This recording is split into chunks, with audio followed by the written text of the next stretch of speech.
Hey, what is up, everybody? Welcome to the 39th episode of Black Couch. In this episode, we're going to be reviewing Percy Jackson and the Sea of Monsters. Hey guys, so welcome to our review, and let me just first start off by saying this movie was the greatest movie I've ever seen, ever. Like, seriously, everything was perfect. Like, the characters, the story, well adapted. It was fantastic. No, it fucking wasn't. It was horrible. This is the worst piece of shit I've ever seen. Close to it. Closer. Parking the host. For me, it was pretty bad. Yeah. It was the worst piece of shit I've ever seen. For me, the host was way worse than this. But don't get me wrong, this movie's still pretty bad. Yeah. Here's what happened with the movie. Remember, like, they took a huge dump on the book by accident, and then they picked up the book and they said, okay, let's salvage what we can of this pile of shit. Exactly. And they took out pages, which, okay, that part didn't have shit on it, let's just take that bit. Yeah. And that's not even an exaggeration. That's like... Yeah, it's literal, pretty much. It's ridiculous. I think this one is even worse than the first one. It is. I didn't even think that was possible. I didn't like the first one. And the reason why I think this is the worse than the first one is because they actually tried to semi-look like the book and fail completely. And that's even worse. Yeah. Unforgivable. So... yeah, let's just start this review by doing what we usually do. Right. First off, talking about what we liked, which is kind of hard. So, Anna, why don't you start? Nothing, pretty much. Nothing. Like, honestly, I mean, the acting sometimes was okay. The characters were sometimes okay. Okay. The actors were good looking. I'm not kidding you. That's literally it. The special effects were, they're okay, I guess. They're mediocre. They were average for your regular summer movie. Right. I guess the music. Music was okay. The music was alright. Except for the first song in the beginning. Yeah, apart from the non-soundtrack music, it was. I can't remember any of the music to be honest. I mean, when they're fighting, it's kind of cool. The special effects in the water, Percy's powers, I guess. I'm having trouble here. Okay, I'll just go. Yeah, the acting. I thought the only actor I kind of liked was Logan Lerman. Yeah. Among these, I mean, the adult actors were fine, but Stanley Tucci was great, but everyone else was really awkward. And I'll just talk about it when I talk about the stuff I didn't like. But what I did like was Logan Lerman. I think it was okay. Yeah. The special effects were mediocre. They're tolerable. Some stuff looked cool. The music was. It was for the most part was there, and what didn't really bother me much, except for the first song I was talking about, which kind of I'll talk about it when I talk about the stuff I didn't like. But apart from that, I thought some of the characters were salvageable. I mean, Annabeth, Percy, they're okay. That's stretching it a bit. Yeah. Luke, although I didn't like him, I thought there were glimpses of here and there of something there. I like that they tried a little bit to be like the book more like than the first one. Okay, yeah. That's something, But it's worth mentioning. It's worth mentioning. But failed horribly. But other than that, it was horrible. Yeah. Other than that, there wasn't much stuff I liked about it. So yeah, this is a short section. Yeah. Let's talk about stuff we didn't like. Anna. Okay, most of the acting was pretty bad. Like, some parts were, like, okay, tolerable. Right. But, like, most of the time, it was just, like, cringe mania. The freaking dialogue was horrible! Horrible! Like, really oh my god. Really this is, like, the corniest dialogue I've ever heard. Yeah. Like, even, like, the characters who are supposed to be, like, Annabeth and, like, Percy, like, their lines were terrible. Horrible. Like, storyline did not follow the book, pretty much. Like, I mean, okay, they tried to, but it's obvious that they didn't. Yeah. They took a complete big shit on it. Yeah, and they took the pages that were dirty. Yeah. And then, like, just, like, little things that happened in the book that, like, are very easily recreated. They didn't do it. Like, it's like they just took humongous steps to be as different from the book as possible. Yeah. While also trying to be like the book. Yeah. It's hard to explain, but it's like... Jesus Christ. Yeah. And characters portrayed poorly. Clarice and Tyson, what? Horrible. Horrible. Absolutely terrible. Like, Clarice is supposed to be the strong, like kind of douchebaggish, but, like, this, like, she's, like, obnoxious in this movie. Like when she just comes in, you just don't like her. And Tyson's just this like clumsy asshole, basically. Tyson's fucking useless. Yeah. Like literally, you hate him because he's a freaking idiot. Yeah. Does everything wrong. Like in the book, he's like this really friendly, heartfelt guy that you feel sorry for him. Like, oh, this guy's pretty cool. And this one, he's like this piece of shit. I hope he fucking dies. I know. Like there's a part where something happens to him, but you don't give a shit. Yeah, because they're like, oh, fine, okay, at least something happened to this guy. Like, yeah, you can go on. Okay, can just go on top of what you said. The acting was like it was just so awkward. Yeah. And like the dialogue, like they tried to make a children's movie, right? Yeah, I know. Yeah. But in the worst way possible, with like cliche lines, cliche characters. Like Clarice is like most stereotypical bully rival character I've ever seen. And in the book, she's not like that. No. She's like this girl that's trying to prove herself for her father, which he doesn't even exist in the movie either. I thought the only person, like I said earlier, Logan Lerman was tolerable. Even Annabeth, I felt like she had some really corny lines. She barely does anything in the book. In the movie. Like, daughter of, like, wisdom, and she does nothing. They don't really show her that wise. She picks up a thermos. Yeah. And she's like, oh, this is why they call me the daughter of the wisdom of God. Anyone could do that. And, like, Logan and Alexandra barely have anything. Like, they don't talk.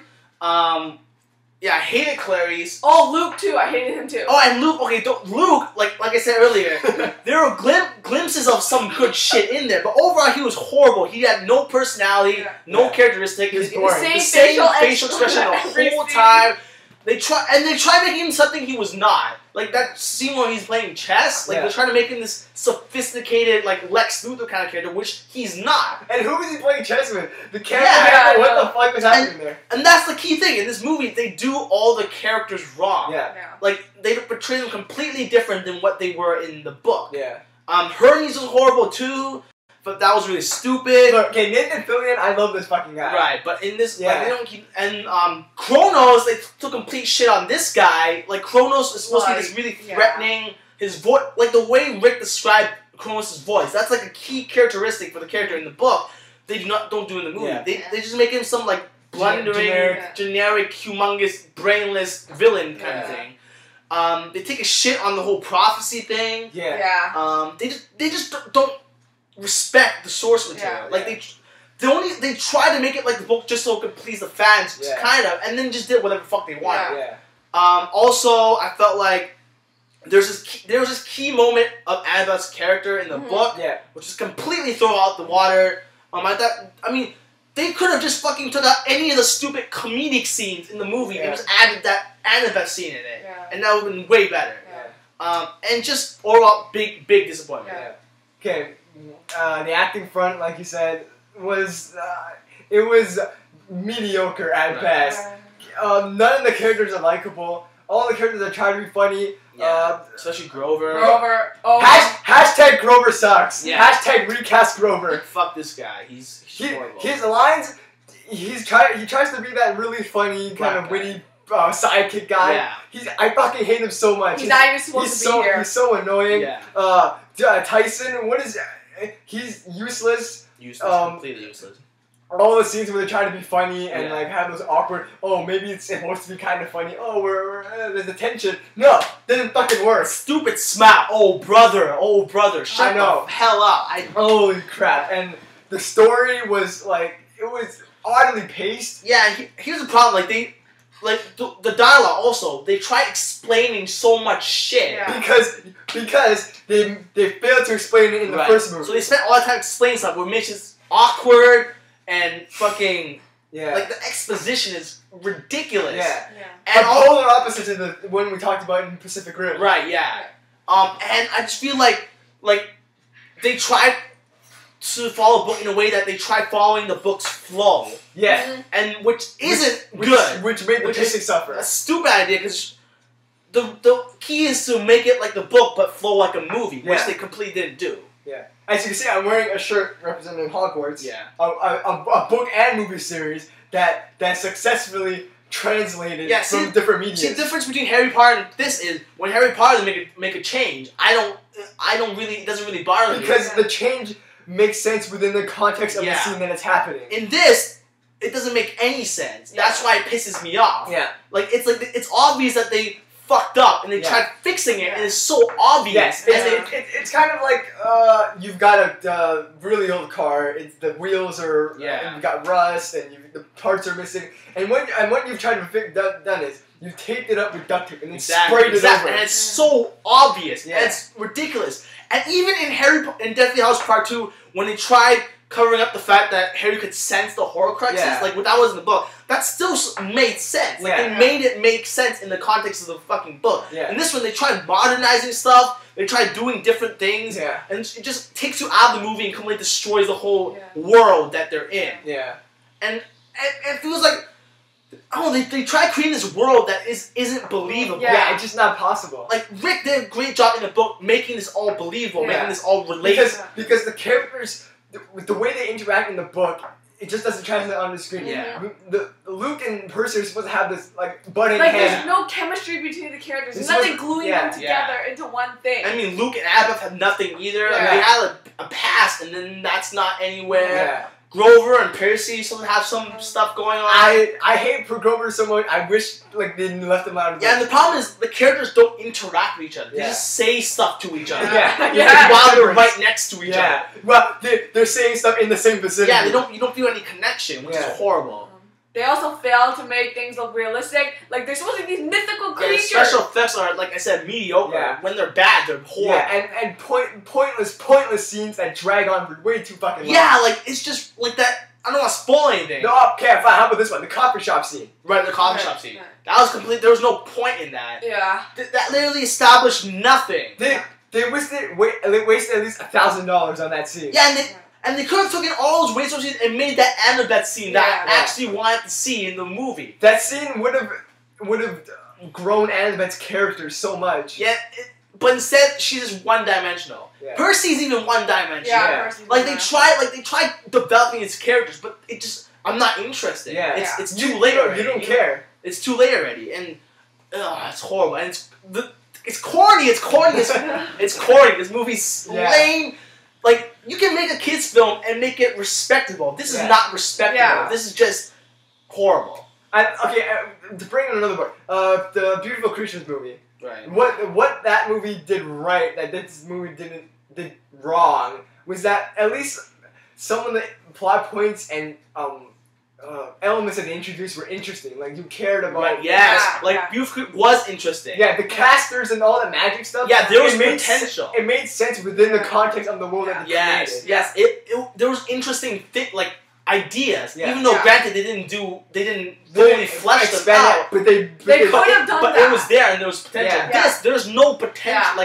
Like Riordan made so much interesting things in the book that they don't translate to the movie. Instead, they make their own shit that's not that interesting, not that great. It doesn't make sense. The thing Riordan did was make Greek myths interesting to kids again. And this, they don't even try doing that. Because when they try to make it interesting in the movies, what they've done is they've modernized it within the context of our modern media. But the way he modernizes, he's more like telling a history story, but making the history story. Making it fun again, making it interesting, and for kids to pay attention. Now, this is just it's just not taking kids seriously. I don't think so. So overall, this movie is a huge disappointment, horrible. I don't recommend you watch it. So let's give our ratings. Me, I'm gonna give this movie a 4 out of 10. Horrible. Don't recommend it. Anna? Oh my gosh, I give it like a 3. I don't give it a 4. Steven? 4, I guess. 4. 4, okay.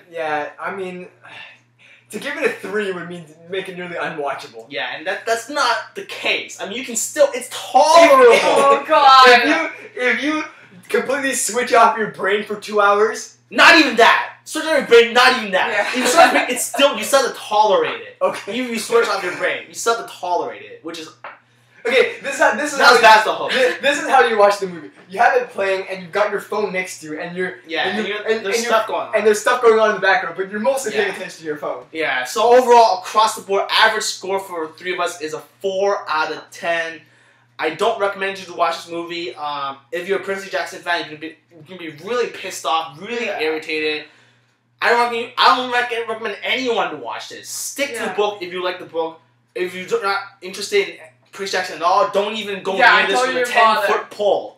No. Not even 10-foot and I feel like Riordan's to blame for this because he literally separates himself so far away from the movie. He just keeps and he keeps saying that he's separating himself from the movie. He doesn't care about the movie. He said this is what happened. He gave the license and he's like, okay, you guys do that. Yeah, and then he's just too focused on the books. I feel like that's a bad move. Yeah. Because if you notice, like Rowling and Collins, they were really involved with the movies. That's why the movies were so successful. Unlike this thing, where I feel like Riordan could have been there, tell him, oh, okay, this is actually how I see the characters. And that's not how they and that's so obvious in this movie, because like we said earlier, all the characters are so poorly portrayed, and they're so raw. They're not like the characters in the book. And if Riordan was there, he could tell him, oh, this is wrong. This is how this is how it goes, and this is what's going to happen in the later book, so please don't screw up the continuity for later movies, which this is what they keep doing. Yeah. And like I feel like every movie at the end, they try to make it, like, they try to end it just in case. Yeah, just in case. Because they're not sure they can make another one, so they close it just enough so, okay, this is the end of the movie, but open it just a little bit in case they have another movie that they're able to make. Yeah. But honestly, I don't even know if they can redeem themselves from this.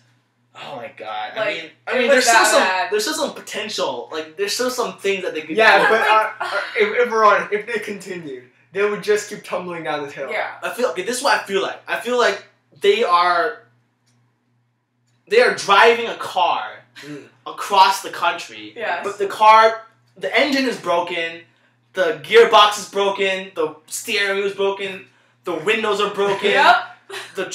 It's half gone, like it's rusty, like I watched Top Gear, like one of their cars like fucked up. Yeah. But they're like, it's broken, but they're still going. Like they're digging deeper into it's like they're hanging on the cliff with their pinky. Yeah. Like they still have it, but it's not. They don't have it. It's not a good connection. Yeah, it's not a good connection. This is what I feel like they're doing.